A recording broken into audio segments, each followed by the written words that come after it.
momen gitu. Apa pentingnya, manfaatnya buat apa gitu. Monggo Pak. Terima kasih Mas Denny, Mas Hendra. Jadi kehormatan selalu saya kalau diundang Ngeji Roso tuh saya kayak balik kampung gitu. Waduh. Feel home. Karena yang lain tuh berlogika, beranalisis dengan data gitu ya. Sementara menurutku budaya Timur itu kan budaya Roso gitu. Nah, kesejatian rasa itu ya jarang. Jadi kalau kita hidup dengan kognitif, logika, analitik, itu selalu fierce keluarnya, ketakutan-ketakutan gitu. Tapi kalau dengan Roso itu present moment itu makan kacang aja kita orgasme gitu. Jadi kenikmatan tuh makan sushi tuh waduh enak banget gitu. Saat ini karena dirasakannya saat ini gitu. Ada yang menarik kalau di dunia applied psychology di mana saya cukup lama mendalaminya. 80% manusia di hari tuanya itu mengatakan coba dulu gua nggak gitu, pasti sekarang gua nggak gini. Betul. Bener nggak? Berarti kan itu regretful ya. Ya. Dan itu terbagi lagi apa yang dia regret atau dia sesali. Yang terbanyak itu adalah mereka menghabiskan waktu untuk mengerjakan sesuatu yang nggak mereka suka. Itu. Ya. Itu. Terus yang berikutnya, dan ini cukup menohok ke saya juga, kurang cukup bersama orang yang kita cintai. Nah, betul. Jadi, wah terlalu sibuk nyari uang, begini, terus toto sudah, ya udah 60-70 kayak gitu kan. Ya. Gitu. Terus setelah itu nomor 3-nya adalah gak sempet nikmati dunia, indahnya dunia. The world is too beautiful gitu. Pas sadar, aduh, coba dulu kita ke ini karena bukan hal yang mahal gitu ya. Betul. Jadi, nah 3 hal itu terjadi karena kita nggak terampil untuk living at the present moment, nggak terampil. Sekali lagi itu bukan ilmu aneh, tapi itu masalah pembiasaan. Nah, kayak misalnya sekarang, ini hidup saya dulu, cerita hidup saya. Saya ini merasa bersyukur kabinetnya Pak Prabowo ini mungkin 35% atau sepertiganya menterinya, wamennya, atau utusan khususnya adalah mereka yang saya kenal lebih dari 10 tahun. 35% loh. Gitu. Jadi bahkan ada yang 35 tahun. Jadi bukan orang baru gitu ya. Itu. Kalau melihat begitu harusnya masa panennya saya kan, maksudnya wah gue bisa nggarap proyek ini, gue bisa nggarap proyek itu, gue bisa ngegeser peraturan, bisa. Ketua komisi di DPR itu ketua komisi loh, berapa yang temen deket gitu, itu contoh-contohnya gitu. Tapi entah bagaimana, karena kita menikmati itu semua, saya malah bilang, tar aja tunggu lo nggak jabat deh. Karena kita nggak mau persahabatan itu dirusak dengan salah satu peraturan yang kita langgar. Akhirnya kan, jadi saya pernah bilang ke teman-teman, kayaknya gue merasa sekarang ini periode bukan gue jadi penumpuk atau hoarding, itu hoarding numpuk gitu. Kayaknya sekarang masa releasing. Yang jadi selected friend, selected thinking, selected eating, makan aja gue seleksi. Gitu. Blueberry hari ini kayaknya gue segini aja deh. Bayangin nggak ada lo durian gue hajar kayak dulu, segini aja deh gitu. Karena selected gitu. Nangka muda ntar dulu deh kayaknya aku baru kemarin gitu-gitu. Jadi makan aja selected gitu. Entah bagaimana badan jadi ringan, pikiran jadi ringan, semua jadi ringan.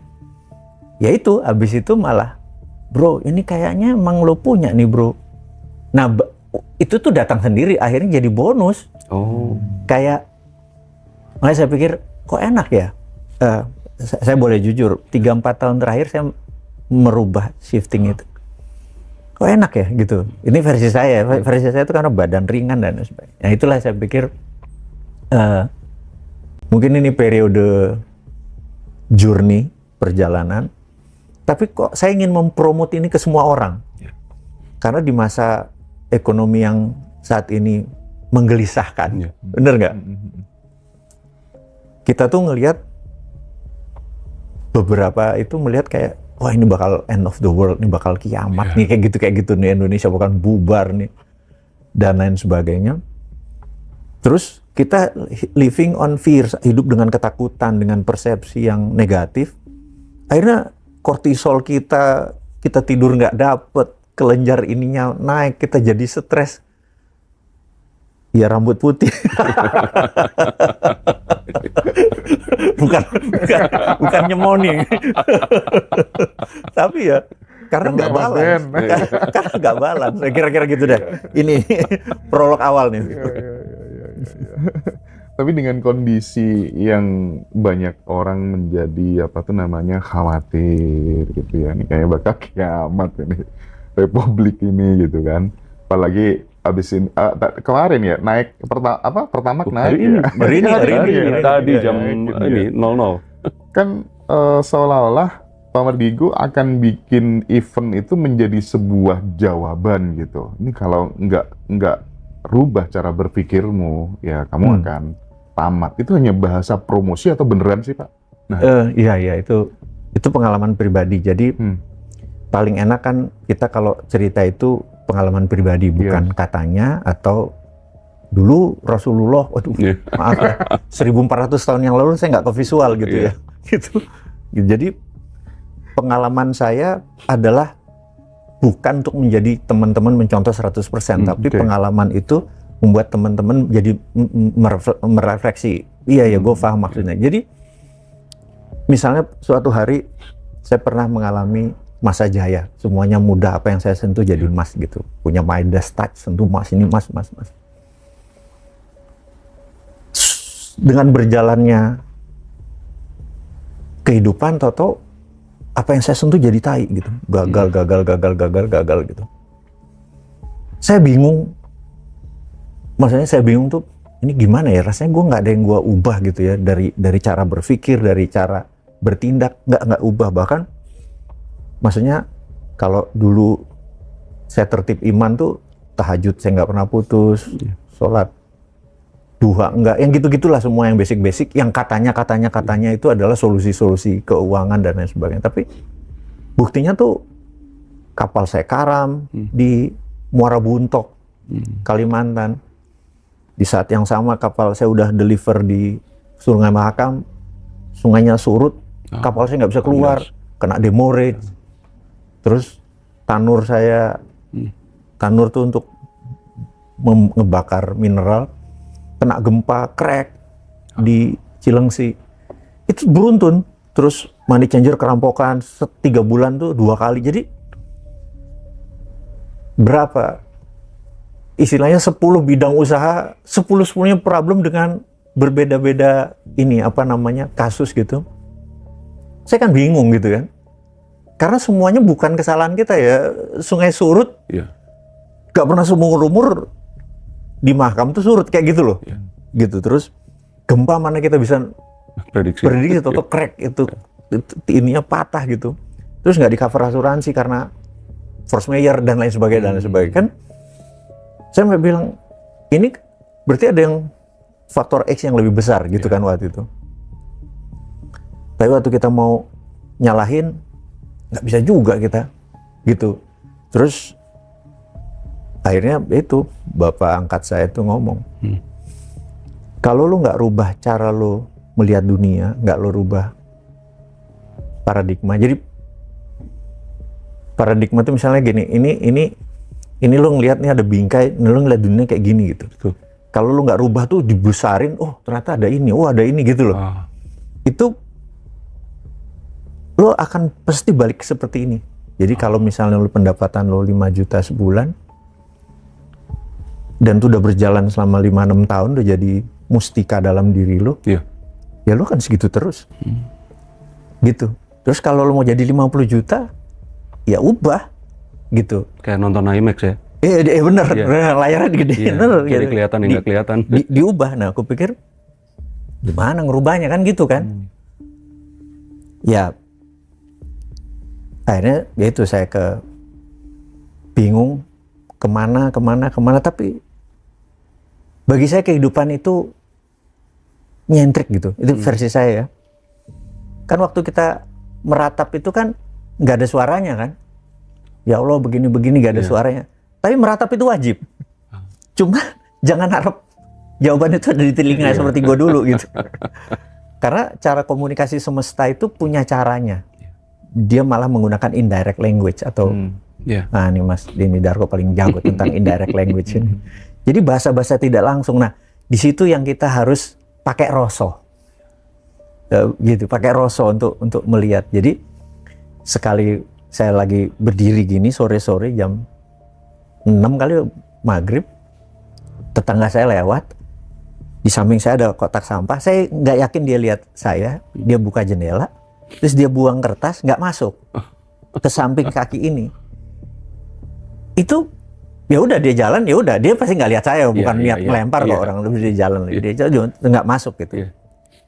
Terus saya buka kertas itu, serak gitu, saya ingat banget, itu adalah brosur dari Australia, Sydney, Australia, Millionaire Mindset Bootcamp, Ramtha School of Mind di Australia, Sydney, tanggal sekian, masih 3 bulan lagi. Itu tahun berapa? 2000.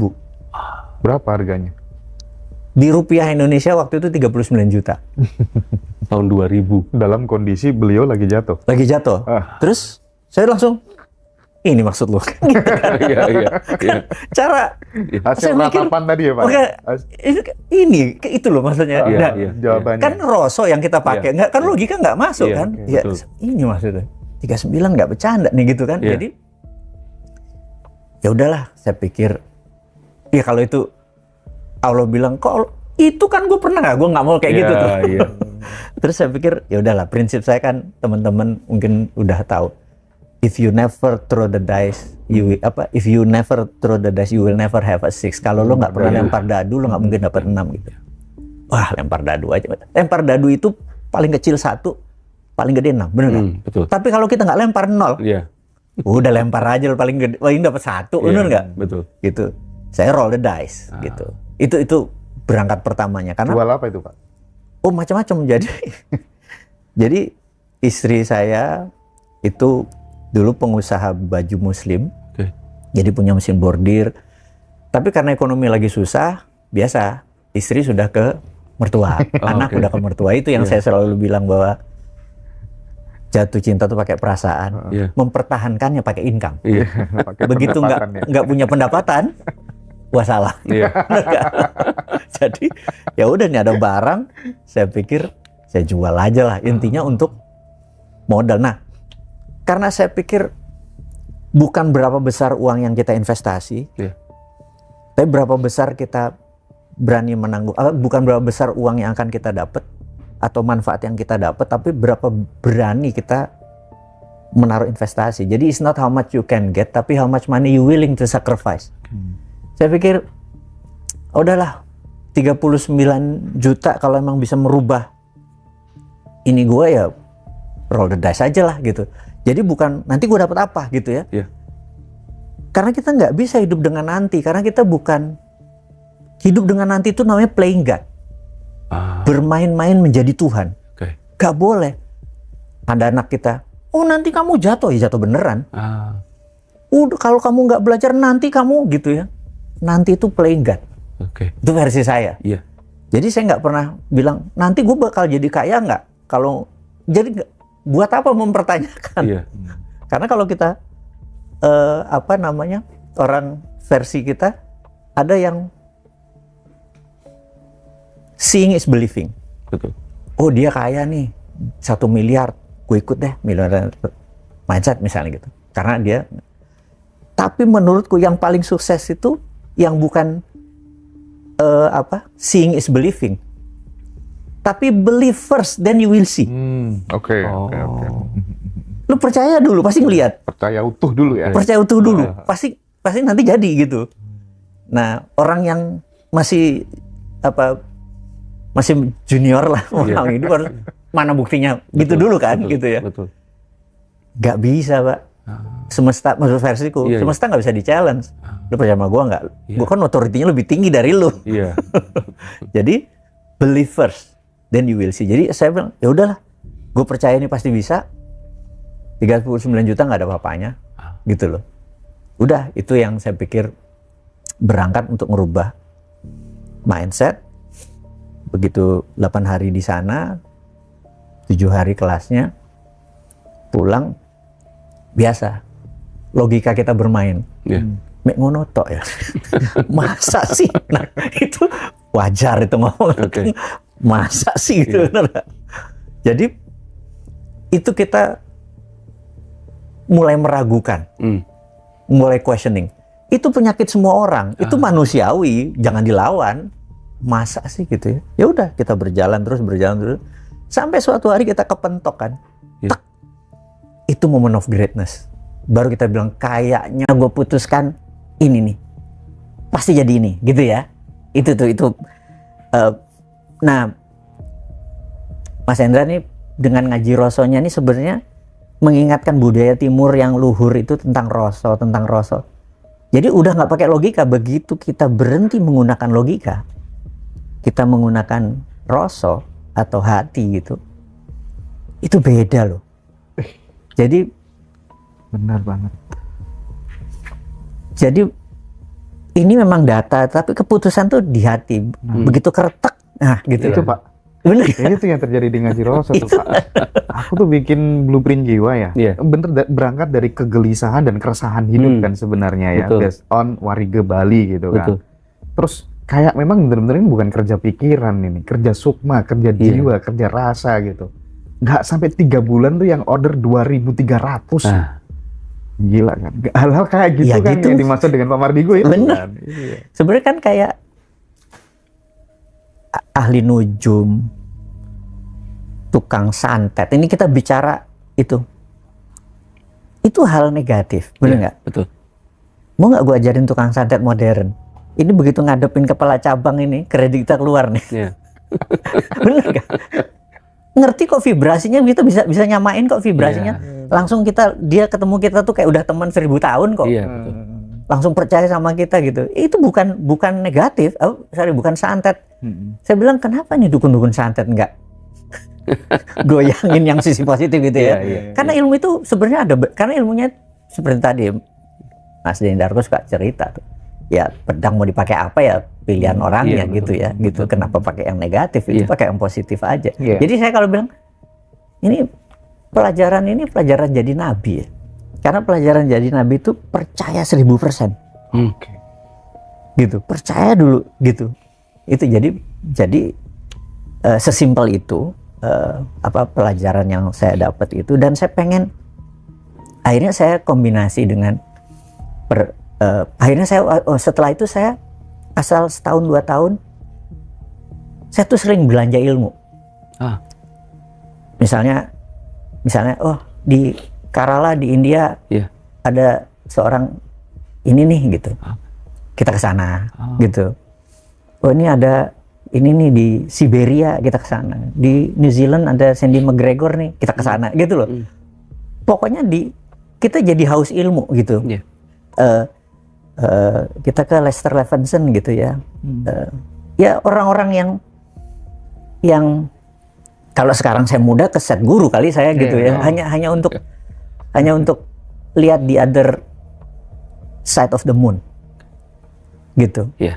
Jangan lihat bulan itu aja gitu. Kita juga pengen lihat sisi lain kehidupan itu. Jadi wisdom itu adalah begitu kita tahu berdiri di sepatu orang lain, lihat the other flip of coin, sisi kayak gitu tuh kita belajar ilmu. Gitu, ada yang seminggu, 3 hari, 2 hari. Bahkan pernah saya pikir ada satu kelas di kapal pesiar. Di apa ya waktu itu nama ininya, kapal pesiarnya. Dari Hong Kong ke wilayah Vietnam, ke Kolong Bay, muter gitu 5 hari balik lagi. Kelasnya di dalam kapal pesiar gitu. Saya pikir kelas itu pokoknya bagus kata teman gini-gini. Daftar aja kita gitu. Sampai di sana 4 hari yoga aja, hatha yoga lah, ini kaki gue ketekuk. Kelasnya itu? Ilmunya gitu. Tapi waktu di atas Holong Bay, this is true story. Full moon. Oke. Tahu-tahu, jadi kita di deck paling atas kapal pesiar itu. Ini kalau saya bilang kapal pesiar, Anda jangan pikir ini mahal ya. Orang cuman $500 kok. Oke. Waktu itu. Iya. $500 anggap sekarang dengan harga 20.000 aja 10 juta gitu. Betul. Jadi berangkat 5 hari, terus di hari terakhir itu kan pas di daerah Vietnam itu. Jadi di dekat Holong Bay itu dia stand still gini, diem kapalnya karena full moon. Oke. Terus kita dipanggil semua alpha sleep.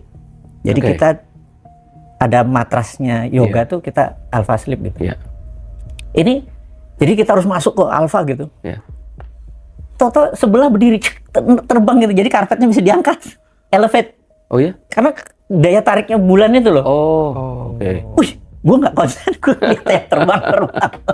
Jadi gini, saya langsung bilang, wah iya ya, mereka bisa konsentrasi segini, saya nggak bisa. Dan mereka yang bisa fokus hidupnya, yang disiplin hidupnya, mereka yang bisa fokus begini nih. Gue memang kurang disiplin nih, gue kurang. Jadi itu yang saya dapat. Gitu. Jadi kelas itu aja kita ikutin.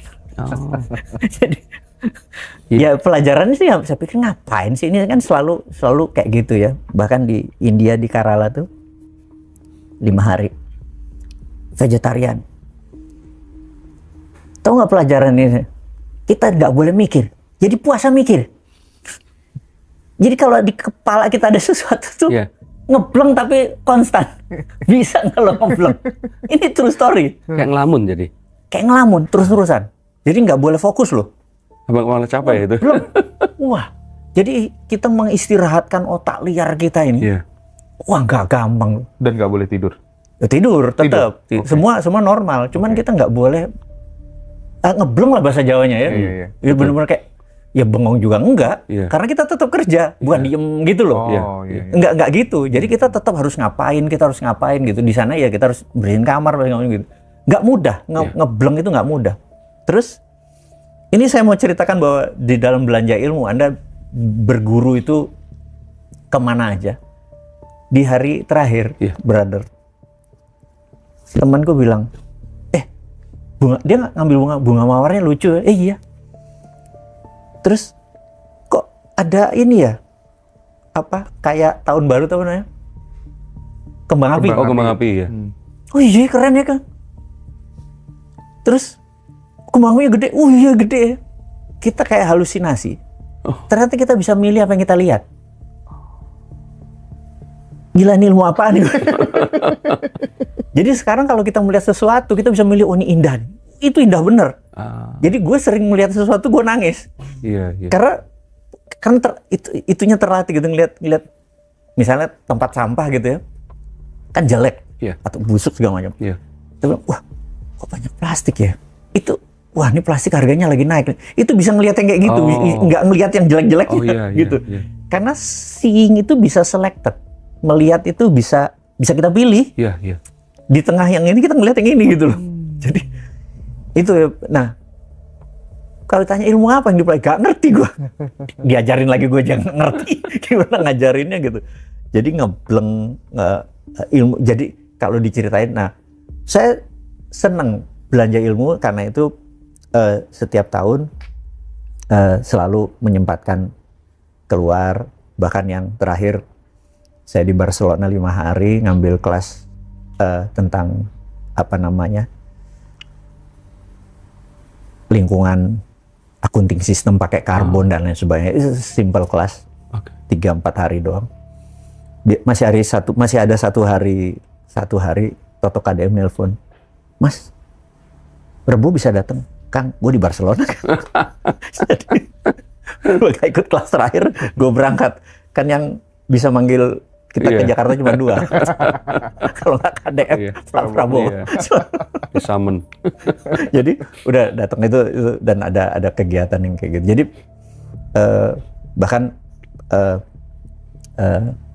Brother Sandiaga Uno bro, akhir tahun kita ke Boston yuk, ada kelas tuh begini gitu. dia juga shopping around. Ah, Jadi memang teman-teman yang rekeningnya nolnya banyak itu kayaknya rajin belanja ya, belanja ilmu gitu. Karena ya sampai mati kita belajar. betul. Kayaknya yang Iya, saya pikir iya, nggak ngomong doang. iya. Orang-orang ini orang-orang yang disiplin itu Iya. haus banget sama Iya, iya. ilmu Iya. gitu. Jadi ya itulah yang saya harap kita bisa berjaya lagi Indonesia Amin, ini. amin. Salah satunya ya gimana supaya orang berilmu banyak. Jadi saya suka Mas Darko, Mas Ngaji Roso itu mempromosikan kan supaya orang berilmu. Ilmu kan tidak harus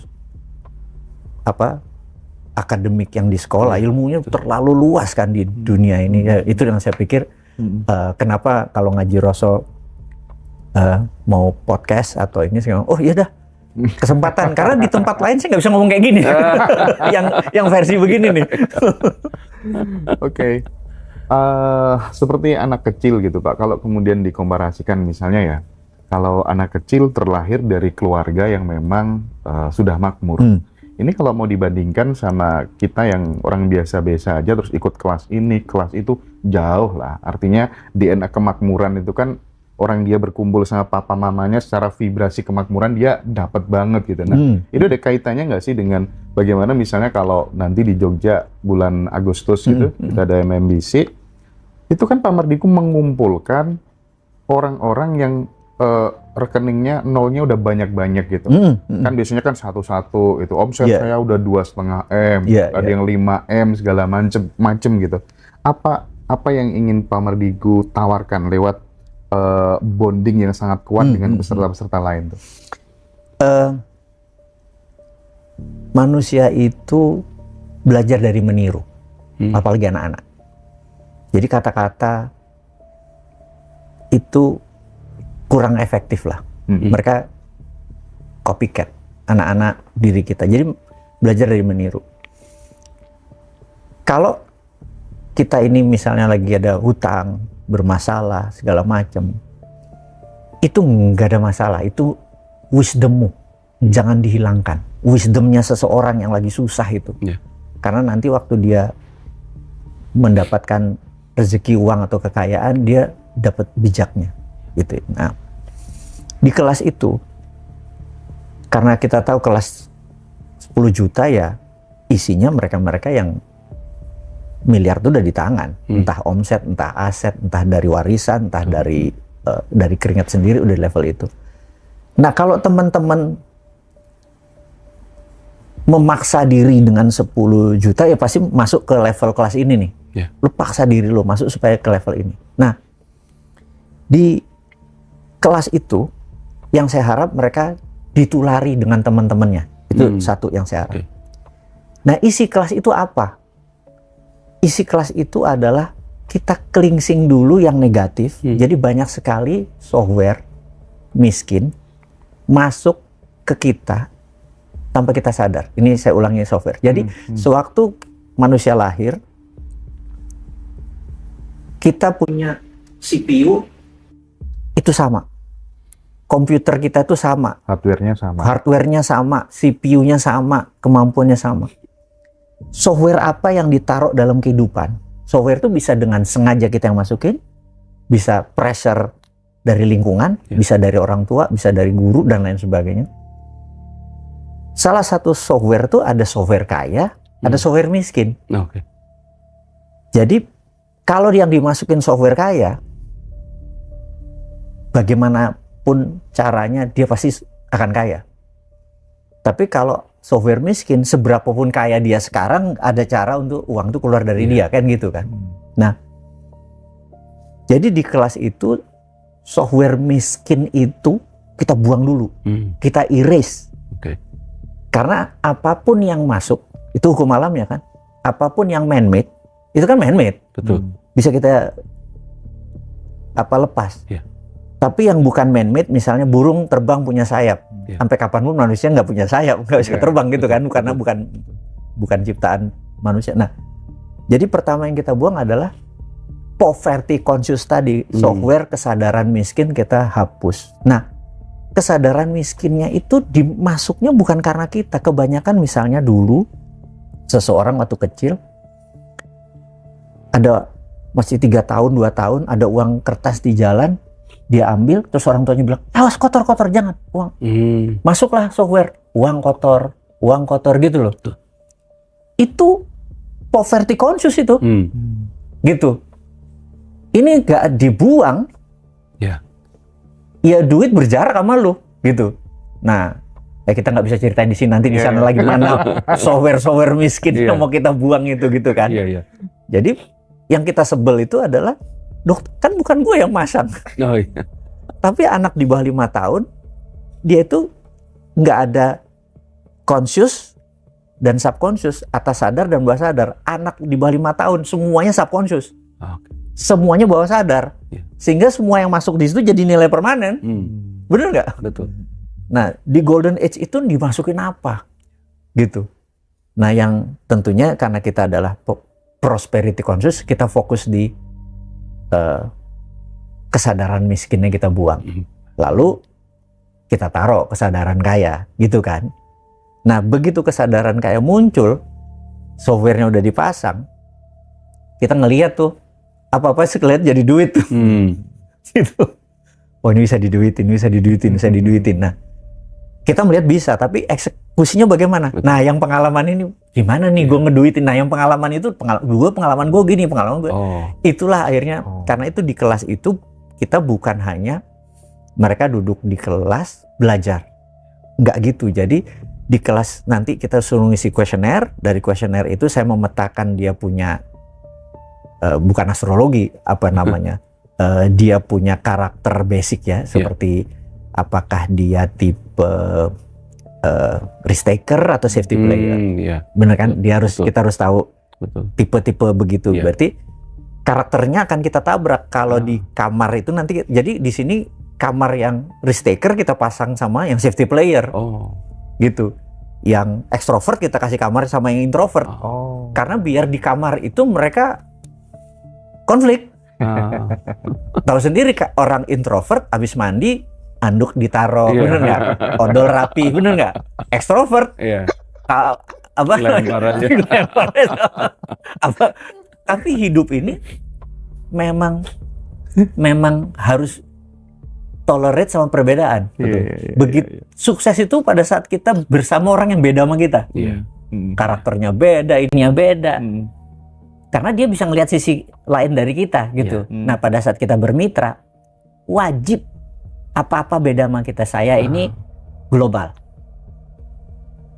Partner saya, pegawai saya, atau direksi harus orang detail. Karena kalau global ketemu global nggak ada yang eksekusi tuh. Ngomong langitan semua, benar nggak? Gitu. Detail sama detail nggak jalan. Gitu. Nah, jadi kita harus tahu, bahkan pasangan hidup, misalnya suami istri, yang satu tukang nabung, yang satu tukang belanja, gitulah kira-kira. Kalau dua-duanya tukang belanja, bubar gitu. Sebelum Mas Denny, Pak, saya itu kan termasuk tipe orang yang ketika kemudian ada quote gitu ya, atau ada kata-kata gitu, itu tuh meskipun dari sekedar kata-kata itu bisa menjadi jalan untuk mengubah jalan hidup saya, gitu loh. Nah, dari belajar di Ramsta School of Mind tadi, ada nggak sih oleh-oleh bahwa ternyata memang hidup tuh perlu yang namanya tagline? Nah, ini Pak, saya pengen masuk ke sini Pak. Jadi, saya misalnya Sontoloyo, Bosman Sontoloyo ini uang bodoh ngaku pinter. Saya ini memang tagline saya bodoh sehingga gue exciting terus ngeliat apa-apa, gue belajar terus. Cuman kalau di sosmed ngaku pinter dikit. Jadi, nah, tagline itu ada. Nah, nanti setiap individu kita bukan hanya sekedar saya adalah A, tapi saya adalah di tagline kan. Tagline itu pentingnya lagi nih. Misalnya di zaman dulu ada kota namanya Yatrib. Penduduknya 99,9% buta huruf, nggak ngerti dagang, sebagian besar buruh. Begitu seorang bernama Nabi Muhammad mengatakan ini adalah namanya diubah menjadi Madinah Al-Munawwarah, kota yang bercahaya. 400 tahun kemudian nyala itu kota, terang gitu ya. Nah, dia namanya projected imaginary, jadi diproject secara imaginary gitu ya. Nah, ini penting sekali untuk kita punya, baik di organisasi, di keluarga kita, di diri kita, karena itu kayak ringkasan dari diri kita. Dan itu adalah projected imaginary. Kita tuh harus projected. Nah, suatu hari saya datang ke kampus di Miami, bukan kampus saya, kampus sahabat saya. Mereka tuh selama mungkin 3 dekade, 30 tahun nggak pernah menang sama Troy. Mereka Hurricane, Miami Hurricane. Si Troy of Trojan ini, dia selalu kalah. Terus di hari itu mereka pasang spanduk gede gitu, gede banget. Tahu nggak tulisannya apa? If God create Troy to be number one, kalau dewa membuat Troy menjadi orang nomor 1, we make him number 2. If God create Troy to be number 1, we make him to be number 2. Lebih sakti dari dewa. Dan itu yel-yel itu di panggung itu teriak terus. We make him number 2 gitu ya. Menang loh hari itu. Oh ya. Jadi hanya kata-kata itu bisa ngerubah DNA kita semua tuh. Padahal 30 tahun dia selalu kalah, hanya bilang pelatihnya diganti, siapa yang lebih baik daripada kita? Nothing. Nah, itu ada satu lagi yang kita masukkan. Jadi ada sebuah klub namanya San Francisco 49ers. Semuanya sama, pelatihnya sama, pelatihannya sama, pemainnya sama. Selama 6 tahun mediocre. Gitu. Suatu hari pelatihnya dapat masukan untuk mengganti yel-yel timnya. Kata-katanya adalah who's got better than us? Siapa yang lebih baik dari kita? Jawaban sama-sama adalah nobody. Nggak ada. Gitu ya. Itu diyel-yel terus. Who's got better than us? Nobody. Who got better than us? Nobody. Itu penonton pun begitu. Itu menjadi juara NBA. Gitu ya. Nah, yang terakhir ceritanya adalah tahun 96 saya bisa enjoy Singapura karena Singapura itu di tahun 63, 65